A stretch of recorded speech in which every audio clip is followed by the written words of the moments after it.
యేసుక్రీస్తులో మీకు అందరికి వందములు. ప్రతి క్షణము పరిశుద్ధంగా, పవిత్రంగా జీవించాలి. ఎందుకంటే దేవుని రాకడ ఏ క్షణంలో ఉంటుందో ఎవరికి కూడా తెలియదు. అదొకటే కాదు, దేవుని యొక్క పిలుపు ఎప్పుడు ఉంటుందో కూడా ఎవరికి కూడా తెలియదు. ఎందుకంటే ఈ మధ్య కాలంలో వెనిజులాలో మరి భయంకర భూకంపం చూసిన కొన్ని లక్షల మంది చనిపోయారు. అదేవిధంగా భారతదేశంలో కూడా పెను భూకంపం ముప్పు ఉందని మరి ముందుగా సైంటిస్టులు చెప్తున్నారు. గవర్నమెంట్ కూడా దాని గురించి ఆలోచన చేస్తుంది. ప్రతి ఒక్కరు గమనించండి, మీరు సిద్ధంగా లేకపోతే కనుక మరి ఆ పెను ముప్పు వచ్చినప్పుడు మీరు ఒకవేళ తప్పించబడాలంటే దేవునికి ఇష్టమైన వరకు పరిశుద్ధంగా ఉంటే తప్పించబడతారేమో అని నేను అనుకుంటున్నాను. ఖచ్చితంగా దేవుని యొక్క సహాయం ఉంటుంది పరిశుద్ధులకి.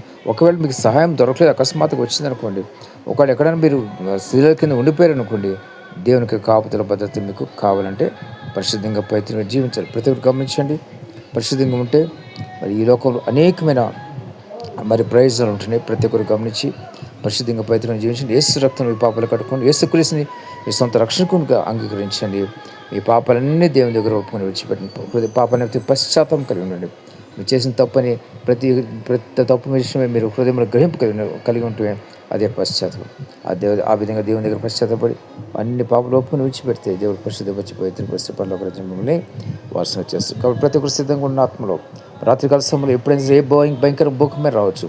మీరు ఊహించుకోవడం అనుకోకుండా ఎప్పుడైనా సరే భూకంపం రావచ్చు. కాబట్టి ఆ భూకంపాల గురించి, విపత్తుల గురించి సిద్ధంగా ఉంటే కనుక దేవుని యొక్క నడిపింపు ఉంటుంది. అదొకటే కాదు, దేవుని కాపుదల ఉంటుంది. ఒక్కవేళ మీకు ఎక్కడైనా కాపుదల లేకపోతే కనుక మీరు పరలోక రాజ్యానికి చేరుకుంటారు. దేవుడి మాటలు దీవించగాక. ఆమేన్.